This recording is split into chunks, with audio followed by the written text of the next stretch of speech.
Okay, we're trying a shorter intro today. The ancient Persians used to deliberate on important matters when they were drunk, and then they would reconsider the following day when they were sober. If a decision was approved both drunk and sober, the decision held. If not, the Persians set it aside. My name is Willows. And my name is Tyler. And we still adhere to these ancient traditions. This is Alcohol Beyond This Point. Boom. Shorter intro today. I'm gonna test some stuff out. It was too fucking long. Does this room have like a lot of slap on there? Yeah, I think there's a lot of echo, so this will probably not be great. But well, this episode's gonna slap. You heard it here first.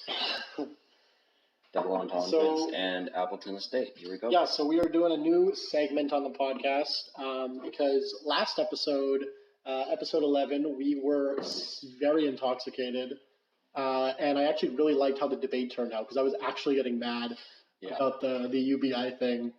It was good. So it was. So we decided that at the beginning of the podcast now, we are going to take a shot of something. We'll call it shot time. No, we're not going. Shot day. Two shot time. It doesn't. Anyway, we're gonna So if you would like to sponsor us and send us a shot, hit me up. We're doing 2 shots. We could do 2 shots. I think we said 2 shots. Yeah, we could do 2 shots. There'll be 2 sponsors every time. Okay. So today's sponsor for shot time is Appleton Estate rum because it's all I had in my cupboard. Besides Costco brand vodka, which I really didn't want to drink. And our friend that said he was going to sponsor the shot hasn't bought anything yet. So you know who you are. Alright. Oh, and we should talk about what else we're drinking today. We bought up for fucking 6 of these Arizona hard green teas. Pointing at the camera if you're watching on YouTube. Yeah, I don't really like a lot of coolers, but I gotta try it. It's fucking. Oh yeah. Come on. It's summertime. It's summertime, practically. And then we got a few other beers. We got a couple local beers and then a couple BC beers. We got some grapefruit flavor. We got some margarita. We got some sours, raspberries. Summer flavor today. Summer theme. I need to chase the first shot of the night. I'm gonna fucking puke if I don't. Summer themed drinks on one of the coldest days of the month. Just like I was listening to. What a Day podcast this morning. They're talking about how some of the most like upbeat, cheery, happy pop music always comes out during like depressions and downturns. So we're gonna get some good music. Yeah, so we're about to get some poppy ass Katy Perry and some summer drinks to go with our dreary ass day. Well, cheers. Cheers, both. What are you doing?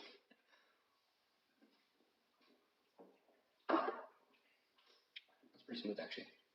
I've been drinking a lot of straight liquor, so that doesn't bother me. I know myself. Mm-hmm. I'm a marathon drinker, not a sprint drinker. Yeah. I always have people being like, I pour half shots all the time. You'll see me do that. Yeah. While I'm like at a party. People are always like, oh, you fucking bitch, fill it up. I'm like, I will be drinking for 5 hours after you go to bed. After you're puking, I will still be taking shots, laughing at you. Well, I don't know if you were there. This might be before I met you. When I did like the like 39 shots on my birthday. Oh, I remember that. Yeah. I was on my birthday. That was 2015, I think. Mm-hmm. I knew you at the time. I lived at Grassy at that time. It's like 2017. Maybe it was like 2017, but no, because it was before the business. I'm pretty sure. You did it again then. Maybe I did. We were friends when you did it. Okay, whatever. Anyway, and I was counting how many shots I was doing like on Snapchat. Like I would take a video of each one I took, and I ended the night on 39 shots at like 7 a.m. Yeah, I don't want to drink. Don't come out. Don't come at me. But we're doing another one. Yep. Okay. We're doing the purpose of this. Is to. So we're stimulate conversation. We're a little bit warmer when it gets to the 30-minute mark. Yeah. Yeah, no, I've been drinking a lot of straight liquor, cognac or scotch or like a good Canadian whiskey or something like that. I just will sip that out of a short glass.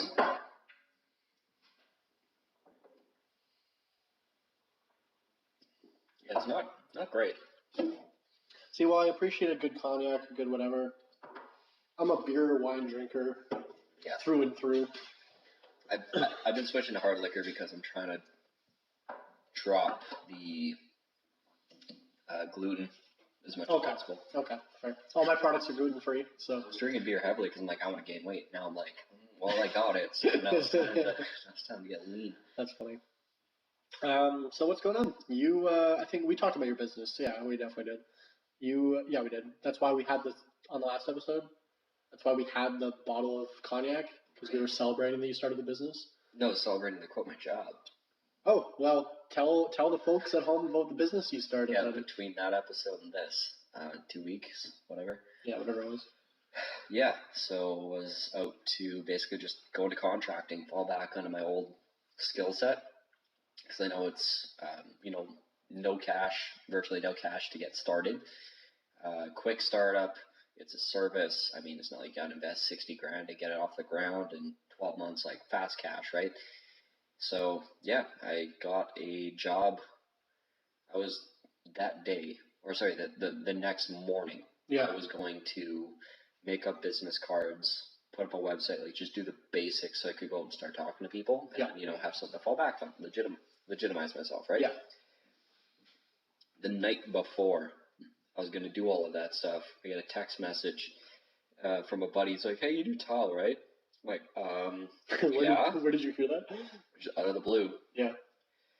And I'm like, yeah. He's like, hey, when can you come look at a project I've got? My guy's not available for another month. I need it right now. I'm like, I'll be there in the morning. Drive out. Sure enough, look through the property. He even gave me the quote of the other guy because I didn't know how to price it. So I'm like, yeah, just send me his quote. So then I basically reverse engineered his quote, built my own, gave a bit of a discount, and there it was, my first contract. It was like quite good. Congratulations. Spent the entire amount on tools, so I'm like reinvest. Net zero. But net zero is better than net negative. Oh, right? It's awesome. Like I have better tools than I've ever had before. Like even when I worked for a giant company, I'm better equipped now than I was, and it's like. Well, we always talk about in this podcast. Well, I always preach, just fucking do it and figure it out. Yeah. And that's, look, you finally took my advice. so I got the contract, and I know Shiraz doesn't listen to this, so it's fine. The guy who hired me, he's a real estate investor. It's a flip house. Shout out to Shiraz. Yeah.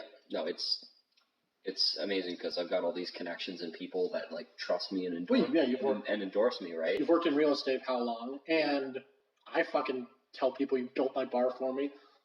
Right. Yeah. So that was really good. Started off with a good endorsement. But so he walked me through all the stuff I had to do, and I'm like, yeah.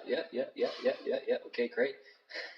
Get home. I spent an entire day shopping for tools because I had nothing. Yeah. Next 2 days, I spent going down the YouTube wormhole, learning how to do the thing that I was just paid for. Yeah. I have the base skills. Like I can use the tools. I know how to do it. I know the techniques, like the troweling, whatever. Yeah. I can do that stuff. I just didn't know the processes. Yeah. So. Which is just like, I think I've told this story where I sold the keg before I had kegs. Yes. Yeah. Exactly. That's exactly what happened. Force your hand. Yeah. And you'll figure it out, right? Like when your back's up against the wall, like you're gonna survive, right? You're gonna figure it out. So I finished it and they walked through and said, he's like, man, I'm like really impressed with how this is looking. He's like, really good job. He's like, really good job. And I'm like, yeah. I neglected to tell him it's the first time I'd ever done it. He's like, yeah, it's a little on the slow side. I'm like, because I've never done this before. No, you go, because I'm doing it professionally. Like I'm doing a good job. So I told him, I'm like, you know what, I had like a really rough start here because like honestly the house was really rough and I had to do a lot of workarounds because it was like the floor was super crooked and like walking in the room, it was like you're gonna like the floor's so slippery, you just slide into the corner. You had some practice doing my bar.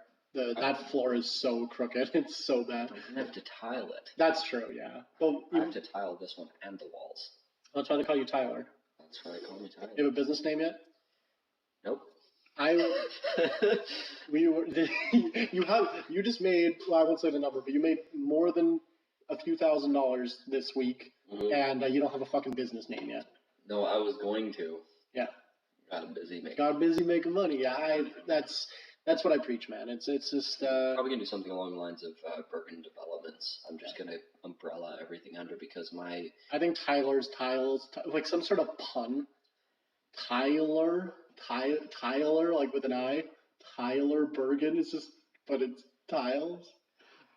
Okay, I named my company Shrugging Doctor, so don't. There's something to be had there. Like I want. There's a pun there to be done. Yeah, I want the brand to look so like just clean, simple, good name. Like he's my guy, my graphic designer. Yeah. I want it to look like franchisable. I agree. So. Well, look at stuff like one of the biggest cleaning companies in the city is Bee Made.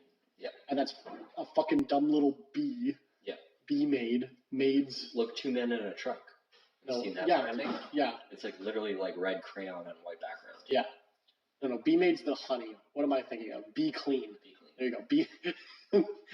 Sorry about that one. Are we sure about these 2 shots to begin the podcast? Bee Boys. Okay, Bee Made is the honey company. That's a different thing. Bee Clean. It's Bee Clean, but it's a bee, and it's a little bee. That's dumb, but that's like the most. That's what comes to my mind. Yeah. And they got a huge lot on by the Redwood there. Yeah.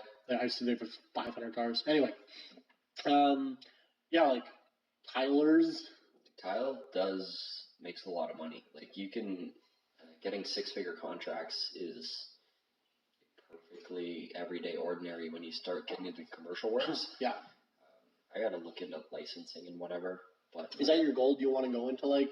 Oh yeah, like I want to, because this pandemic has really showed everyone what services just keep going. Yeah. Right? And a proper contracting business that's like reputable, like really good processes, purchasing power, training systems, like all this stuff that I know how to do. Yeah.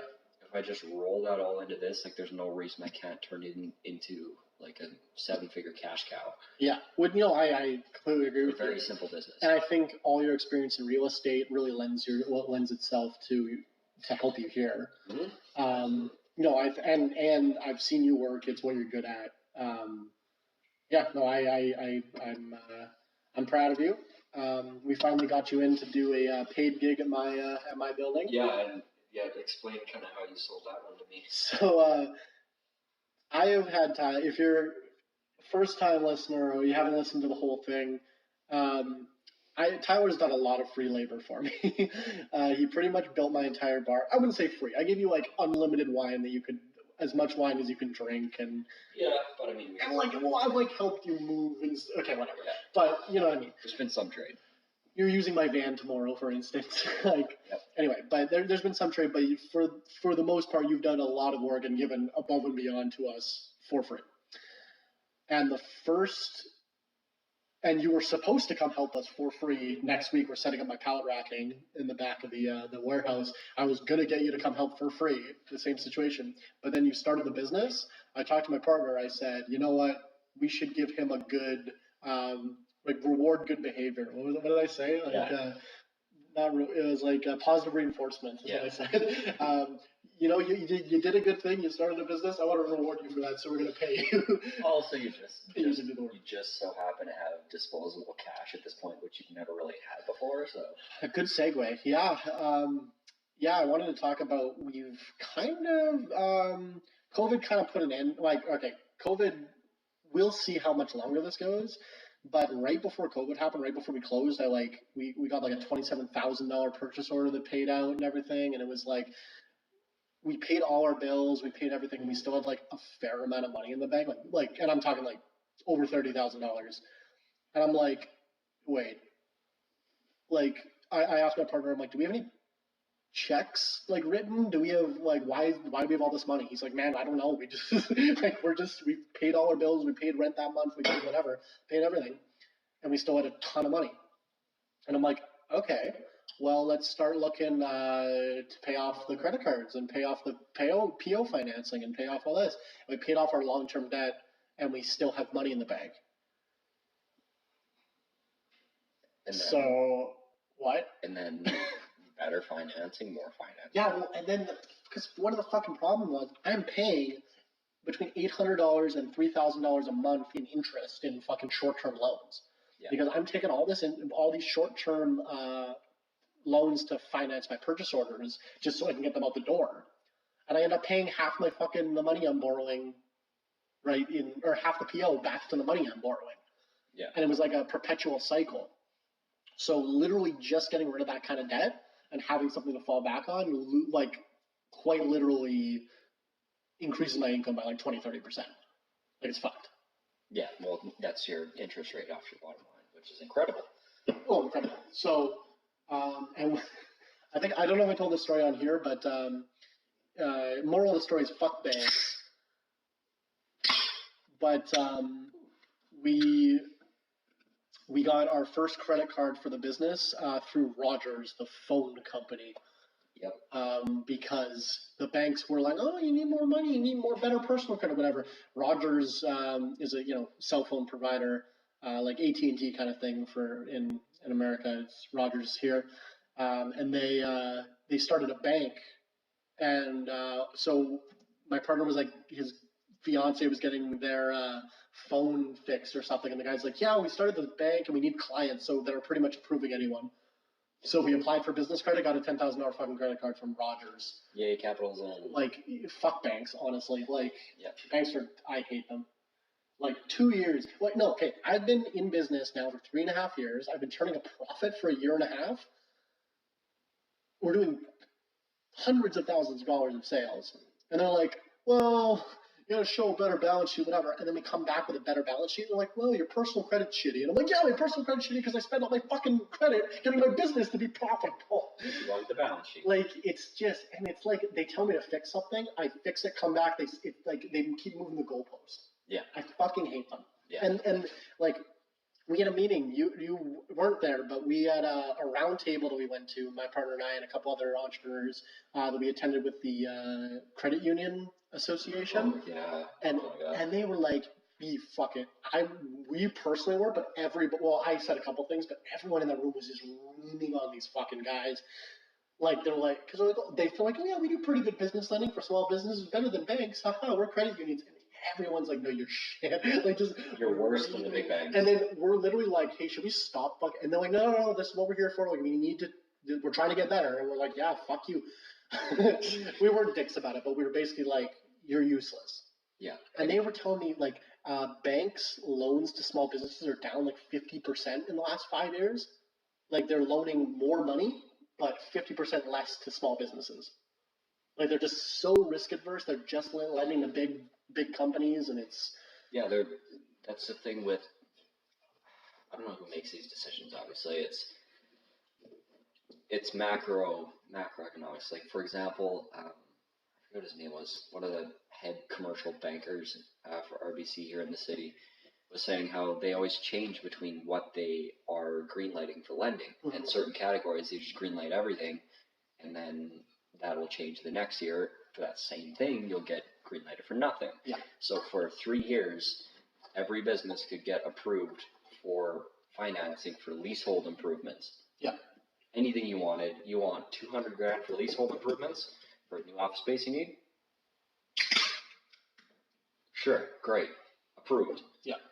2 years later, if you went in for leasehold improvements, they'd say absolutely. Oh yeah, they have this weird internal rubric. Yeah, no, they literally have like a, what do we call it? It's almost like a manifesto that they release every year. Rubric is the word. I prefer manifesto. Fucking no, I hate banks. They're an anti-small business so I'm a big film guy. I was actually going to go to film school before I started a business. Like, if you look on this YouTube channel that this podcast is on, Go Willows, there's a bunch of my old videos movies I used to make. I've deleted some of the cringier ones, but there are some old stuff still on here. But anyway, there's a guy named Blumhouse, Neil Blumhouse, I want to say. Blumhouse, anyway. And he owns Blumhouse, like, production company. And what his business model is throwing, like, $5-10 million at every movie that wants to be financed by him. And most of them fail. but he financed like all the Conjuring movies, like I think Paranormal Activity, like a bunch of movies that made him a fuck ton of money, like Happy Death Day, like those unicorns, yeah. Yeah, some of these, and literally, yeah. So it's, and I think he was saying like every 20 movies he invests in, one gets big. Yeah. And they did an interview, and they're like, why don't people do this? Why don't people copy you? He's like, you literally quote is like, I don't fucking know. It's not rocket science. Like, but my point being, that business model, the fucking banks could invest in 20 startups and fail. If one got good, they could make all their money back. Yeah, the VCs do it. The VC, exactly. That's what I'm saying. Like, how are you this risk adverse with $10 trillion in the fucking bank to throw around? Like, how are you this bad? Yeah, and you could. It's a rounding error for the money we need. I needed $50,000 less to run my business, and they wouldn't fucking give it to me. No, but they will loan $50 million to a sinking ship. They're bailing out fucking. Exactly. RBC has a venture arm, but Royal Bank of Canada, if you're not. Yeah. Which is like the biggest bank here. Yeah. But if you want to qualify for their venture fund, like it has to be multi-7-figure businesses and funds. Yeah. Like, no, it's insane, and it's like there's no forethought with that. You know what I mean? Like as tides shift, big businesses go under, right? Like, you know, like you gotta invest in something, right? Like. So speaking of this, how are we ever gonna get big? Segue. Okay. Secret societies. Okay. I like where we're going. That's exactly how, like, because we always talk about, like, you know, implanting moles in the government to accomplish other ends.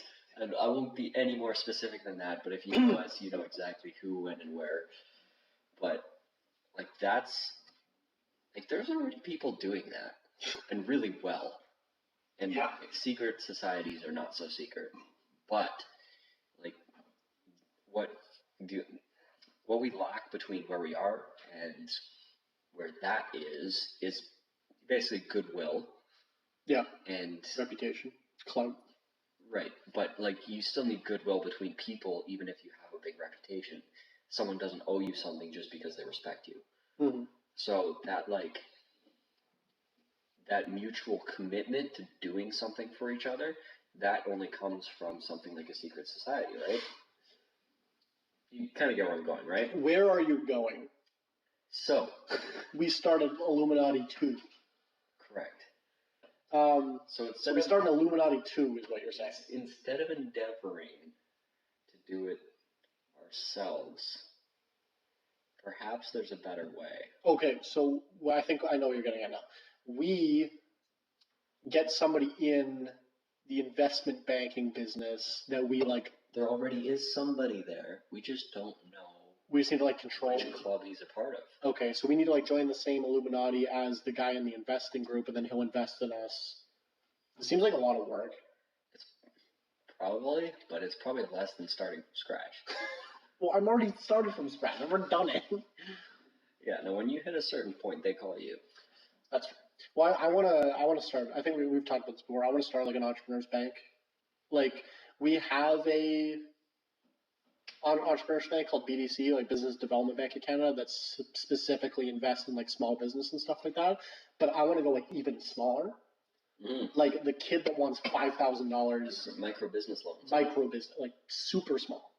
So there's already a company that does that, but for like third world countries. Okay. I would love to do that here. You want to start a chicken farm? Like here's a $300 loan. Yeah. I don't know. Okay, I would love to do that kind of thing. I think because we were talking about like I wanted to do something like charity wise, like in my brother's name to kind of invest and like I don't know, like I don't want to get into it, but like maybe if someone had kind of invested and mentored my brother, maybe he'd be alive still. Right? Like if these kids that are fucked up and doing whatever, it's like if they just had purpose. Like my business, that it saved me. It got me out of a really bad place when I was 18, 19, whatever, and it gave me a fucking something to focus on. But I was able to do it through self-motivation, but I think a lot of kids aren't. So how do you help them? Well, I want to be able to have some sort of program that, like, charity-wise, like, we'll help you work on a business plan, we'll give you money, and it's like find out what they're passionate about and help them do it. Because I would have used that service. Yeah, but you're also not a typical person. Most people aren't interested in starting a business. Well, okay, but I don't want to be that's what I'm good at, though. That's what I'm going to work in. Let the other charities fucking work with other kids. Yeah. That's not what, You can only fix one little corner. And if we all do that, we'll make the world a better place. But I'm not going to be good at fucking teaching people how to tile. I've thought about it too. Like, there's a lot of charities that you can endeavor to support or be a part of. But man, if you know nothing about that struggle, yeah, or what value that thing would bring, because you just can't sink your heart into it. Well, yeah, what do I know about fucking name a thing? I don't know, teaching kids how to do, there's a bunch of sports ones, right? Mm-hmm. That they do. They find inner city kids that are good at basketball, and they get them out of it by teaching. I don't know fucking anything about basketball. Yeah, or you never did team sports. You didn't do that whole thing. Exactly. So, but what can I actually teach kids? It's shit like that. So what would your charity look like? So basically we would have, whether your parents or I think not ideally, but I think I would also, ideally we want the kid to approach us, but I know how kids are. Maybe your parents force you to go, or court forces you to go. Mm-hmm. You get you're 16 and you get a fucking, assaulting a peace officer and public intoxication, whatever. And instead of going to jail, they're like, okay, well, go to this program. They come to us. We sit them down. And I'll have maybe therapists and behavioral people and stuff like that. And we kind of figure out what makes them tick and what they like. And then we say, okay, how do we monetize that? We give them a business loan, but we make them write a business plan and everything and make them think about it. We give them a business loan, and then we mentor them through the process and try to kind of, much like you receive through some of our local programs, but they don't do outreach. They just kind of... Yes, exactly. And we would be I would want to specifically work with, at-risk kind of kid, and especially under 29, probably even younger, probably under 20. Yeah. Honestly, because I've said it before, I'll say it again. Drug dealing is fucking entrepreneurship. Yeah. It's the same thing. If you can sell drugs, you can fucking sell wine, you can sell tiles, you can sell bikes, you can sell whatever. If you can fucking sell drugs, you can sell whatever the fuck you want. Yeah. So don't fucking give me the shit that, these fucking jerk-off kids don't know how to fucking run a business. They do. They just don't care about your business. They just don't, exactly. So... Or your definition of business. Exactly. So I want to get into, that's when I have unlimited money. Oh, you don't need unlimited money. You actually don't take that much at all. Whatever. Anyway, but I want to have another arm of that's for profit, where I give out microloans. Well, being the lender would be for profit, or at least break even. Well, I'll at least break even. I probably do no interest loans and stuff for the charity part. But I want to have a for-profit side of that, where I know, I do a ton of farmers markets. I know so many businesses there that could really prosper with 20 Gs. If they just had $20,000 to expand and get a location, they could kill it. But they'll never have that much money because all their income is farmers markets and they work out of their house. Right? I want to do venture capital, but the people side of venture capital. It's I don't really give a fuck about money. I just like winning. You know what I mean? Venture capital is it's a very savage game. Mm. And you often have to be very aggressive on your share and the terms that you need. Yeah, watch Shark Tank. Yeah, you have to be very aggressive. Yeah. And that's the reputation of VCs and angel investors. Sure, cutthroat. They're accessible, but they are very cutthroat to the founder. Yeah. Everyone can win. Yeah. And don't get me wrong, I can be unromantic about money and stuff like that. Am cutthroat, can verify. Done it before. Yeah. But I also think long term for like my psyche, I think I'd get a lot more out of coaching someone to be successful and making them basically successful and not taking a piece, but just to like save somebody. Yeah. In a way. And I'm being romantic about it right now and I'm talking about it just because well, Futurepreneur is a private organization. They're Crown Corps. They're government funded. They're government funded, yeah, but they're privately managed, run, and also not doing it how I would like to see it run. So yeah, well, I can either get on the board of a already existing organization, which I might still do, or I can just fucking make an organization myself, right? You should, so you can learn how. Yeah. Well, I want to become a Futurepreneur mentor. You been following politics at all? Every morning, I listen to like 3 U.S. politic. We are exactly 33 minutes into the podcast, and those 2 shots are now hitting Tyler. Yes, political podcasts. I have kind of been, since COVID started, I have kind of been not following as much politics. Yeah, it's very much the same all the day. What's the most entertaining is like looking at like the whole pandemic response and like what makes scientific sense. Yeah. Following the statistics, what's proven to have worked in other parts of the world, like just facts, just fucking facts of what should be going on, and then how the actions of politicians contradict that, and it like makes no sense. Like, is this guy crazy? And then so that's on one podcast. Like, let's say the Daily, which is New York Times Daily News, which is left wing, right? No, I would consider them very neutral. Okay. I consider New York Times very neutral. Okay. But then I listened to a left-wing podcast immediately after talking about the same events in a political light or political perspective. And I'm like, oh, that makes perfect sense why this politician made this irrational claim, because it's 100% for public opinion, re-election.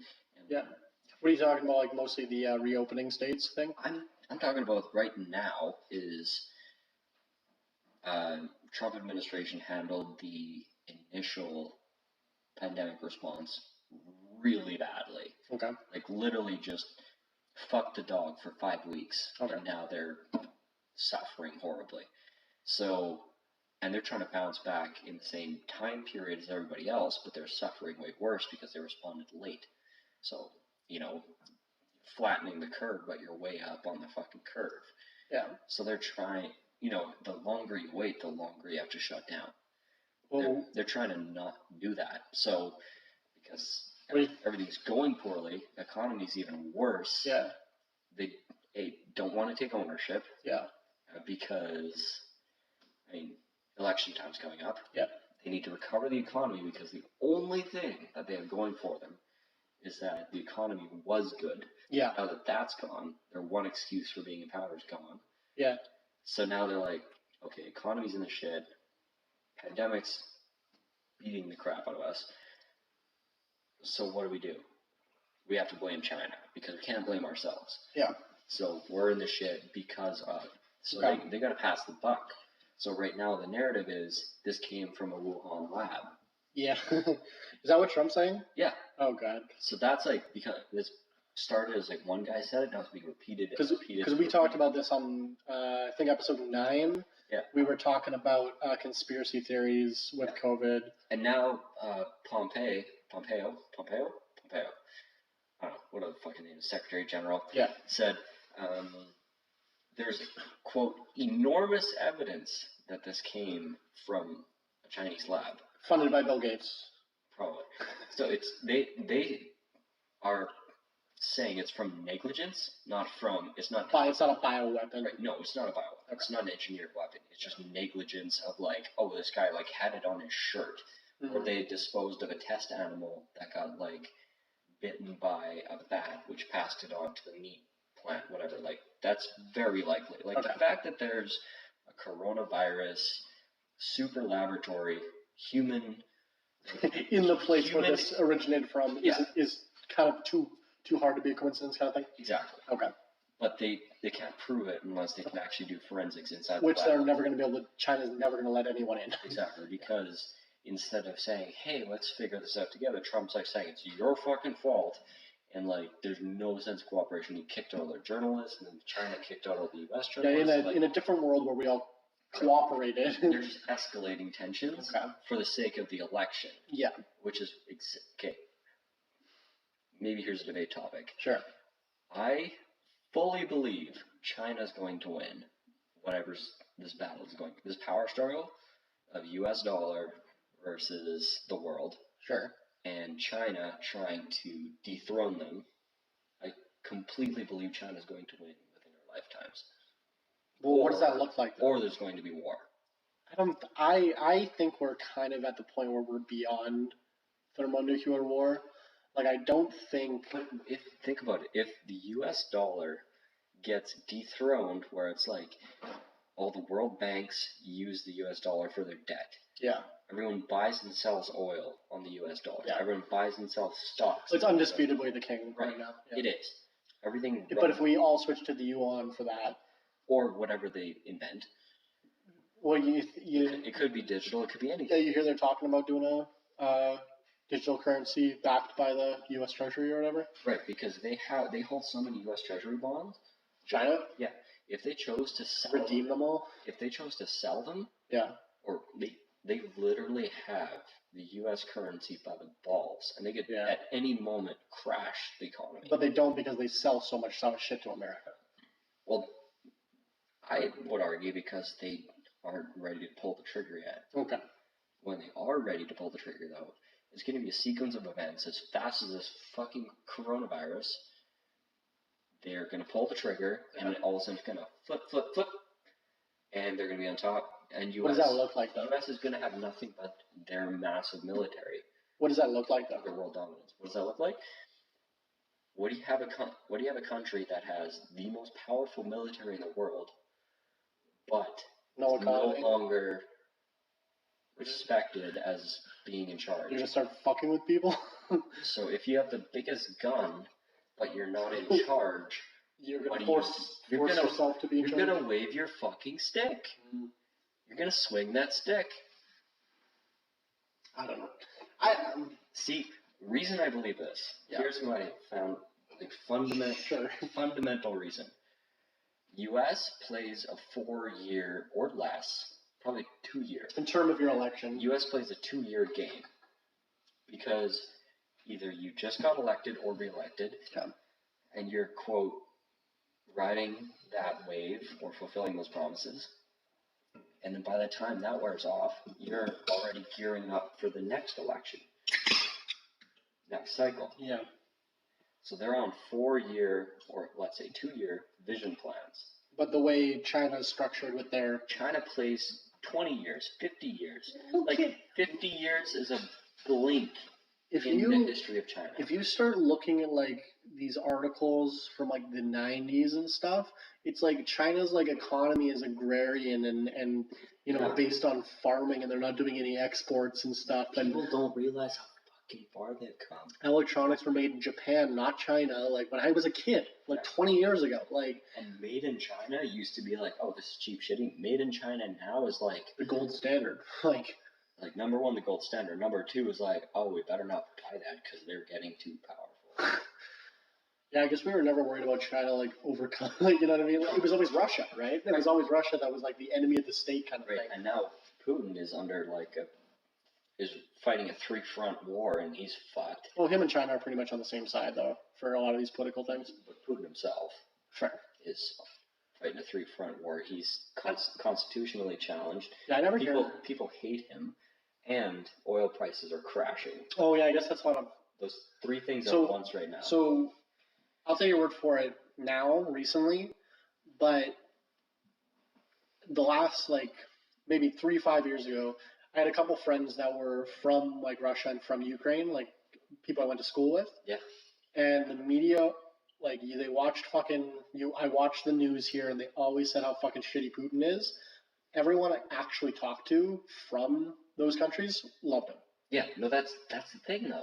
He He's been a benevolent dictator with very high public opinion. Yeah. Until this year. Okay, so yeah, This is a last 3 months development. Okay, my data's off, but because I remember. No, you're right, because very high public opinion. When the Crimea thing was happening, where there was like the no, you're part of Russia, no, you're part of the Ukraine thing, and they sent in, I think people died, like it was a whole thing. Everyone I talked to here from Ukraine and Crimea, or from Ukraine and from Russia, were like, well, yeah, it's part of Russia. Why wouldn't it be? Even the people from Ukraine were like, yeah, why is this even a thing? Like the Canadian, like I knew one girl I went to school with, her parents were like barely spoke English, like super Russian. They would watch Canadian news and then immediately after watch the Russian news just to get both perspectives or whatever. And it was the same issues, completely different. Yeah, well, also it's state-owned media, just like China. Fair point, but the people actually there were telling me that it was different than what the Canadian news is reporting. No, yeah, that's true. So whatever, and that's why like I follow. Just like how ISIS didn't exist in the Middle East. Yeah, and that was Al Qaeda. I told that story. No, Al Qaeda is the one that's like, yeah, everybody. No, that's the Taliban. Taliban, right? Al Qaeda is one that doesn't exist. Well, yeah. Well, I told this story. I won't tell the whole story. But my friend who's Afghani moved here when he was like 10, 12. He told me that he had never heard the words Al Qaeda until he moved here, and he showed me where he lived and everything. It's a region that's quote occupied by Al Qaeda. He'd never heard of them. Yeah. Until he heard it first on the Canadian news. Yeah. So I'm not saying anything. Just that is a story that happened. Do with that what you will. Yeah. Do with that information what you will. So that's I follow Al Jazeera. They're I don't where is Al Jazeera based? It's a Muslim news, whatever. But I follow them on Snapchat, and their fucking journalists are like in war zones in Syria, like taking snaps. And I like that because you can't cherry pick when you're filming what's happening. I mean, you can, but like when they're pointing this phone at what's happening, it's harder to like doctor to suit your narrative, right? And that's not what they do. I think Al Jazeera is pretty open, like central or neutral, but I like to read from the same issues from different sources because you always get bias, obviously, with everything. I had a point before this. I don't know where we were though. I don't know how this started. State media, China, Russia. Yeah. Putin's in charge. How did we get there though? Russia. He's got a very positive opinion. People like him. In America. Oh. Okay, whatever. Benevolent dictator, positive public opinion is now folding around him because he basically chose to deny that the pandemic was a threat. Number one. But it's like, hey, we're just gonna like shut down everything for a week, and everyone gets a week of holiday. Yeah. No business like relief, financial relief, like literally just says everyone's getting a week of holidays. So everyone like parties, goes to the parks, goes camping, congregates, spreads the virus like crazy. He's like, okay, we're gonna extend another week of holidays, leaving all the businesses high and dry, and they still have to pay out vacation pay or something like that. So everything's shut down. No benefits, still denying it's a country shutdown, and then now they're getting hit really, really hard. Like they're like trending upwards. Okay, it says Russia has 177,000 confirmed cases. Yeah, no, and they're trending up really fast. That's 10,000 new today. Yeah, 10,000 cases a day. So Jesus Christ. They're apparently on like this trajectory. They're trending towards like 30,000 a day, like the U.S. So the businesses are suffering like crazy. There's no organized relief. We're doing good, eh?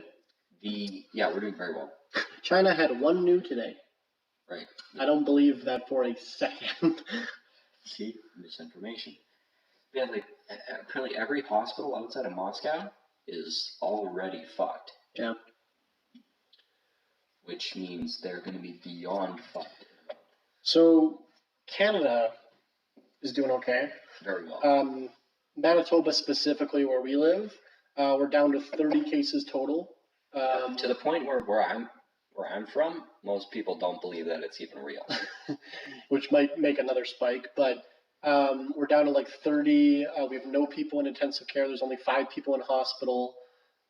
We've 300 recovered, less than 500 total, and only 7 deaths. Yeah. In Manitoba, specifically, our province. We're a province of about 1 million people. And for reference, out of testing, we're still doing tens of thousands of tests. Yeah, and none of them are coming back. We've tested over 5% of our population now. We're doing okay. Ontario and Quebec, our big provinces, are fucked and getting a lot, but it's still less per capita than any U.S. state. So. Yeah, so we're going to be back quick. Yeah. Which would be great. Relatively. Yeah. Because we both want to make money in hospitality, so. Yeah, restaurants and bars will be the last place to open, though. Yeah, and social gatherings. Yeah. Yeah, we just opened patios the other day, so you can sit on a patio, drink beer, but you have to be still 6 feet away from people. There can only be half your capacity. There were a couple. I'm going to edit that name out, but there was a couple bars that had people fucking shoulder to shoulder, and it was definitely not good. Not social distancing. No, not even close. Yeah. But yeah, it's we're doing okay. But America is not apparently. But yeah, what do you think about that woman that got arrested or jailed for opening her salon? Hear about this in Texas? No. Woman, and I think the plot thickens. I think she was released today. Anyway, I'll tell the whole story. Woman in Texas has a salon. Says, "Fuck you, Fed boy. I'm not shutting down my salon." They give her a ticket or whatever. She keeps being open, doesn't pay the ticket. They give her like a "we will arrest you" warning. Stays open. They arrest her. She was convicted in a court of law for 7 days prison and like a $5,000 fine or something like that. And correct me if I'm wrong. I saw this earlier on Twitter. I'm just going to Google it quick so I don't spread misinformation. But the Supreme Court of Texas acquitted her and ordered her release after released from jail after Texas governor changes coronavirus orders. They free her after the Supreme Court was like, no. So. Interesting. Yeah. The whole thing. I'll say, this just happened, the BBC articles 2 hours ago. So if it's Supreme Court, is that giving permission to businesses to That's defy setting precedent, yeah. Supreme Court, arguably... Okay, Supreme Court of Texas, though. It's not the Supreme Court. But same idea. Same idea. So I'm not that intricately familiar with the judicial systems of America, but... Neither am I. So here's the conspiracy theory that makes so much sense. It can't even be called a conspiracy theory. But all these protests that have been organized against the lockdowns were sponsored by the left? They're sponsored by an organization that big organization. They have millions of dollars. They do super PACs, a bunch of other stuff. Sure. Political movement. One of the board members is on the committee for Trump's committee of people to reopening the Vince US. McMahon from WWE is on that fucking committee. So, right. So that was one tie, and then there was I think there was something like 12 or 13 people from the organizing group of the protests that works for Trump directly. Sure. That were part of the Okay, so you're saying protests. Wait, for what purpose then? Why are they organizing it? Because the governors are disobeying him. The Democratic governors are disobeying him. Trump. Yeah. So he wants. So he wants them to open. Yeah. So he's going direct to the people. Yeah. Okay. Through these organizations to defy the governors to make them look bad. I'll go even further though. So I'll go one further. They're actually sponsored by the Democratic governors who want to get a bunch of people sick so that they can justify the lockdown. Everybody wants. It's like the conspiracy that Alex Jones is a leftist who's trying to discredit the right by being crazy. Yeah. Right? There's a bunch of theories like that. But like Rush Limbaugh is actually a Democrat who tries to make Republicans look dumb by being a dumb Republican. Yeah. Shit like that. Yeah, no, absolutely. Yeah. But like the whole all the push towards, opening up a Supreme Court ruling in favor of a business owner defying sets precedent. You can orders. You can cite that case law. It's big. Yeah. So who would say that? Well, that's been very much the narrative of the Trump administration. They seem pretty split about that, the American people, whether or not we should be doing this. Okay, this ties back to my original point. Who wants the country opened back up again? Rich people. The people that want to make money. Yeah, rich people. Who wants to make money more than anybody else? Business owners. People whose re-election is on good economy. Well, so without good economy, he doesn't have anything. What do you think about reopening and everything? I am savagely practical. I think. So am I. I think a incremental opening, I think we're doing it pretty well here. I think we're doing pretty well. Okay, because we're reopening a bunch of shit, but you still have to be 6 feet away. There's still lines. There's still capacity. Okay, here's one of the arguments that was happening in Michigan. A big one in Michigan was people are saying, trust us to be responsible with this. Let us do business and be careful. Well, I like a bunch of people on the left were retweeting it and being like, oh, fuck. Because Ben Shapiro, who's a pretty right-wing kind of guy, he's actually pretty libertarian, but whatever. Anyway, the left sees him as this right-wing guy. He's the guy that's like educating the libtards. That guy, like the guy that's they're like the girl's like, where does it say in Boy Scouts that you need to be or Girl Scouts, right? You know what I'm talking about. That video where she's like, where does it say that girls can't join Boy Scouts? He's like, in the name Boy Scouts. Like that video? Yeah. That's Ben Shapiro. And I honestly don't, I've heard him on a bunch of podcasts.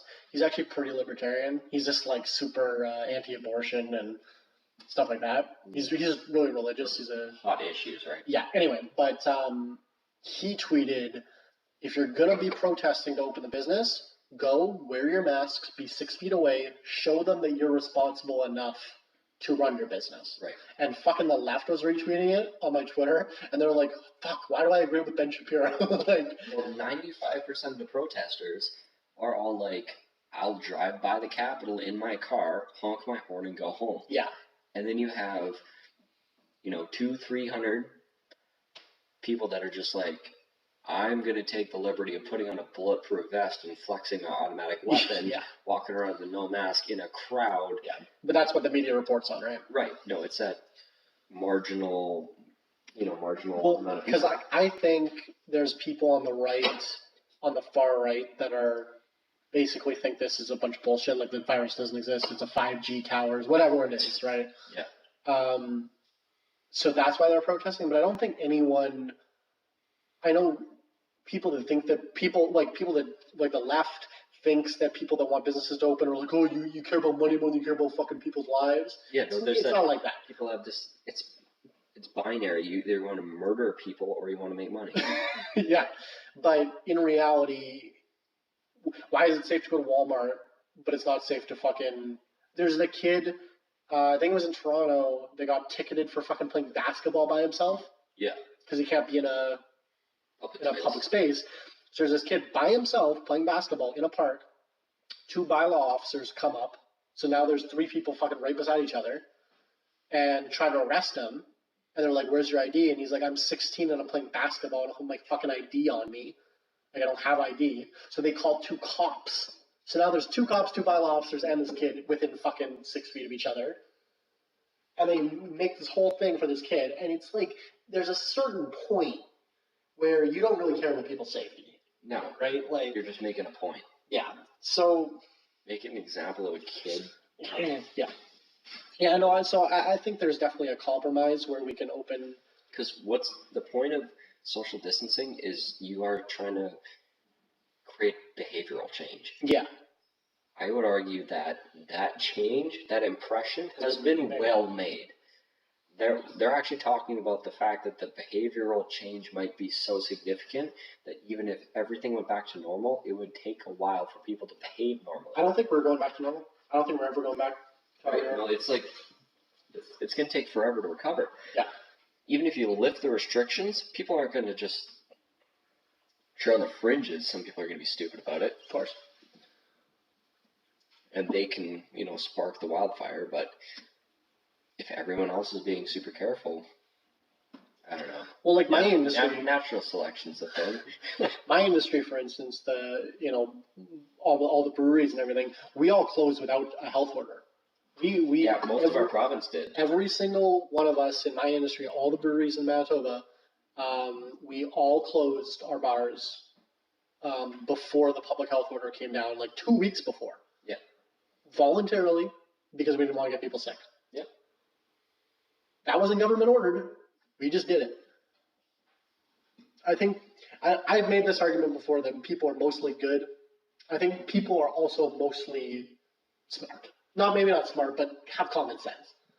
Self-preservation, at the least. At the very least. Of themselves and their employees. So I don't think, yeah. But I think this might change things forever. Like I was at the bank the other day. I was opening a thing. I'm sorry, but I was at the bank, and you have to wait outside in a line. And when you get in, I had to have a physical meeting with somebody and sign papers. And they're literally behind bulletproof glass with enough fucking room just to slide papers to me. And we were just shooting the shit with the guy, and he's like, "Oh yeah, 80% of our staff is working from home."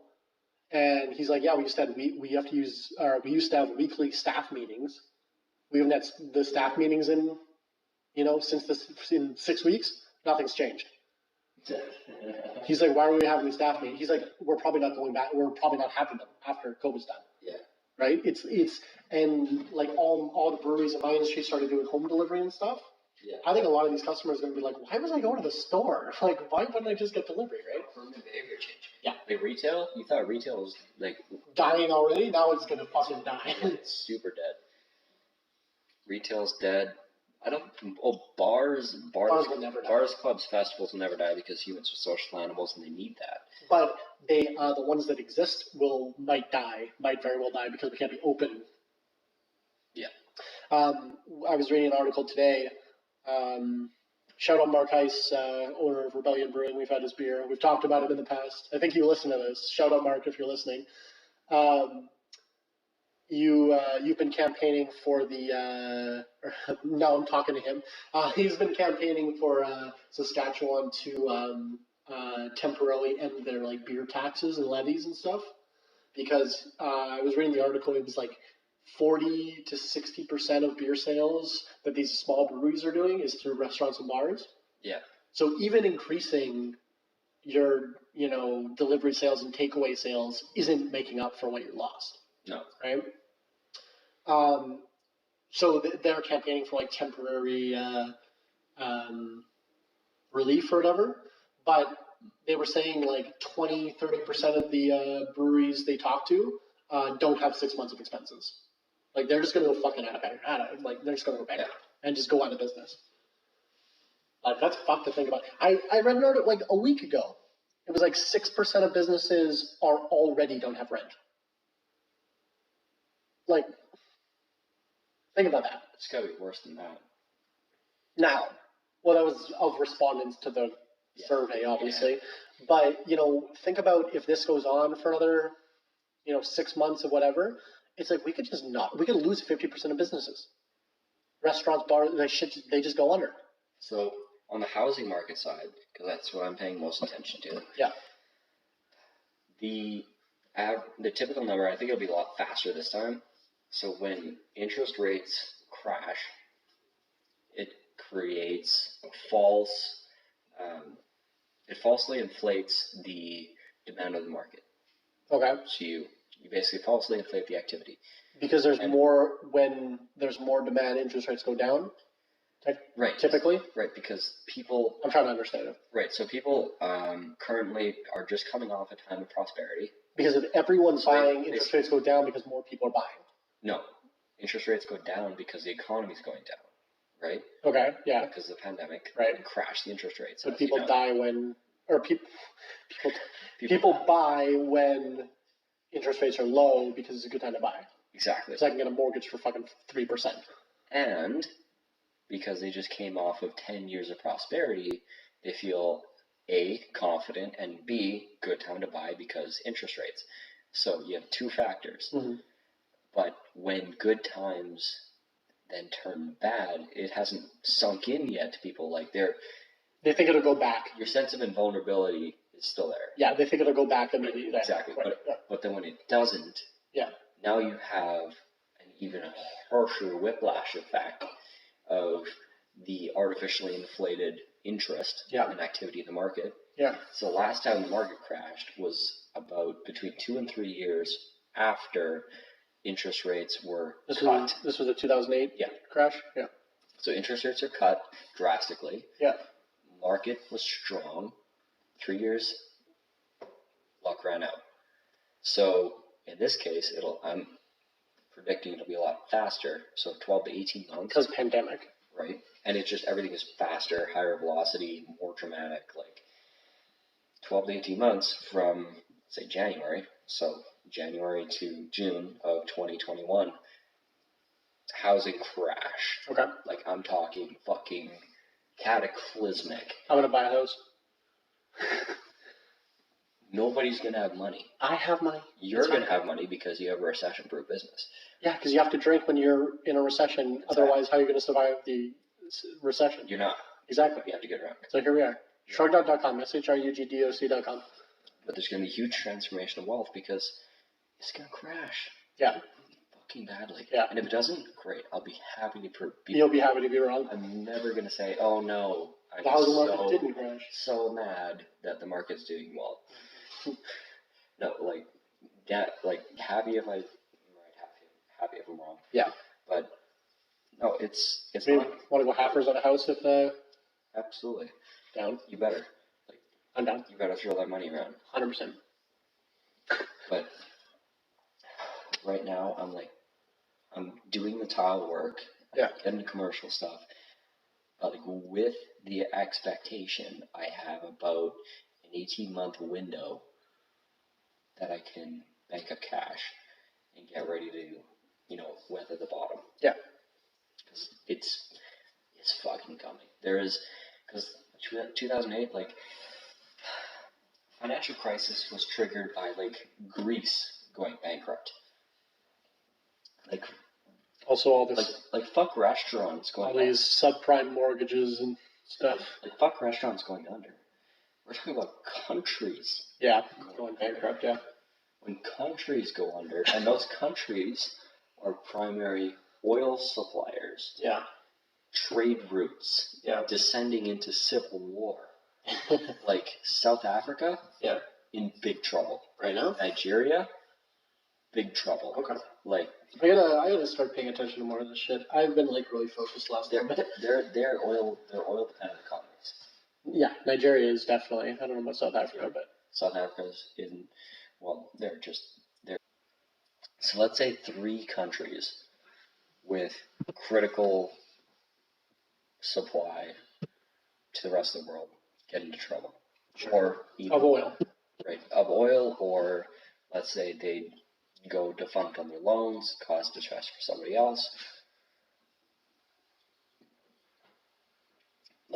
Correct me if I'm wrong, but last financial crisis was caused by Greece going bankrupt? Well, it was the whole thing. It was a chain reaction. Watch The Big Short. Yeah. Because the housing market crashed because the U.S. was giving out fucking mortgages below prime interest rate, and a bunch of these people had mortgages, but they fucking weren't being able to pay them, and it was the whole thing. Watch The Big Short. That's a good movie it explains this whole thing, and it's good. Yeah, it was a whole thing. There was a bunch of shit. Because we weren't hit up here in Canada as much as America was. We weren't. We never really took a dive. Not Manitoba. No, not really in Canada at all. Like my grandparents bought a fucking building in Arizona in 2008. Yeah. Because fucking you could pick up houses for $5,000. Like. Yeah. Yeah, we were doing fairly well, but Manitoba especially did weather the storm. We just do. We're survivors out here. We're just steady fucking 2% a year. Yeah. That's what we do. No, long story short, this is not temporary damage. The COVID? Yeah. The COVID? The corona.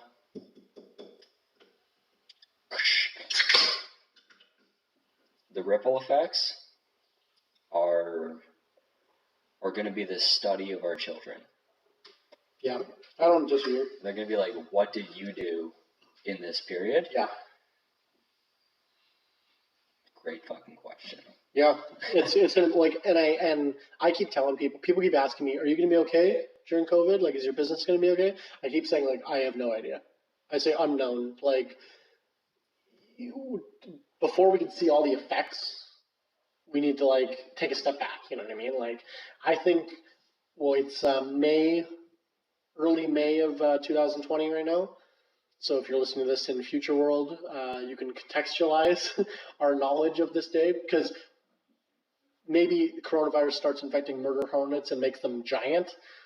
Maybe that's what it does, and they fucking kill us all. And then the Kraken comes up in the Gulf of Mexico. Exactly, yeah. So, maybe it gets way worse, but I think we aren't going to be able to see the full effects until we are able to take a step back. And try to recover the economy. Yeah, so it'll be interesting. I have faith in myself to weather the storm, but we shall see. Panic for everybody else. Yeah, well, I think if you're panicking, don't. I think your government's not just going to let you either die or go bankrupt. They're not going to let everyone fucking die. Like, it's, The only thing to fear, the only thing I've been afraid of this whole time is the panic. Yeah, more or less. And the effect of the fear. Yeah. I fear the fear. I fear the panic and the ripple effect of that, because it is not insignificant. Yeah. Things that make the news or made the news 6 months ago are getting swept under there. Were minuscule changes in consumer behavior. Yeah. Now there's like actual changes, and what's making the news is, oh my god, what's going to happen? Did you see the Area 51 confirmed that UFOs exist? Oh, that was from the Navy ships, yeah. Yeah, and it wasn't even a news story, just because that's how fucked 2020's been. Yeah, it was like a 3-star general that confirmed UFOs. It wasn't aliens, but, well, they don't know, I guess, but... Listen to Joe Rogan for the fact.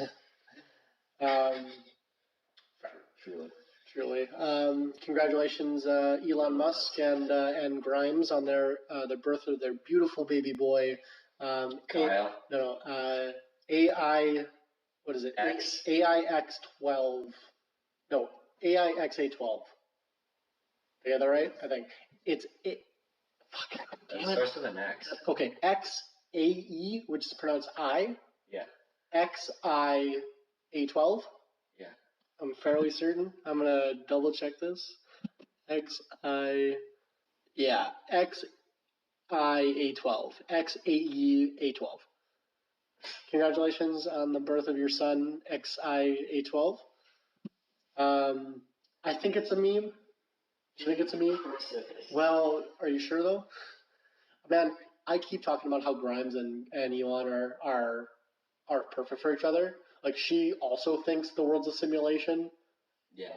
And she's going along with this, right? Like, it's not like he's like, oh, I'm going to name my fucking kid something dumb or whatever. Like, I have in front of me a tweet from Grimes describing why they chose the name. She said, X is the unknown variable. X, cross swords. AE, my elven, like an elf, my elven spelling of AI. Love and or artificial intelligence.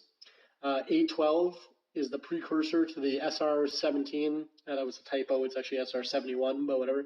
Precursor to the SR-17, which is our favorite aircraft. No weapons, no defenses, just speed. Great in battle, but non-violent heart. And A stands for Archangel, which is her favorite song. So it's like X and then Metal Rat. I don't know what that means, but whatever. And then she says in a different tweet, I think it sounds like the name of a main character in a story. I hope he vibes with that. Okay, going back to the pain/beauty revier for some time, just came on to add my thoughts, peace and all, whatever. Anyway, but she seems like on board with this fucked up whatever. The memes are excellent. Yes. I'll say that. There's a bunch of there's pictures of some babies floating. It's like XIA-12, get your ass down here. It's like floating like a demon, and fucking XIA-12, come eat your breakfast. It's like a bunch of acid and shrooms and whatever with Lucky Charms. It's Anyway, I love it. And it's there's a news post. Crimes and Elon Musk have a baby boy named XIA-12, and then there's a Bitly link, and it's this guy retweets it at Cruz Kanye. Retweet saying, my wife just asked me if the Bitly link was part of the name, and I said I didn't know. Anyway, the memes are excellent. But congratulations on your kid. A lot of people don't, I think, know. This is actually Elon Musk's 7th kid. Yeah. Because he had, with his first wife, had triplets and then twins. Right. But shout out Elon, shout out Grimes. I'm a big Elon fan. I know he gets a lot of shit, but I love him. Yeah, agreed. Big fan. Yeah. Supporter. Yeah. Also, can't wait for Skynet. Yeah. I saw.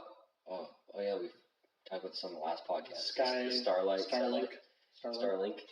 Yeah. I've been looking for him again. Haven't seen him. Really sad.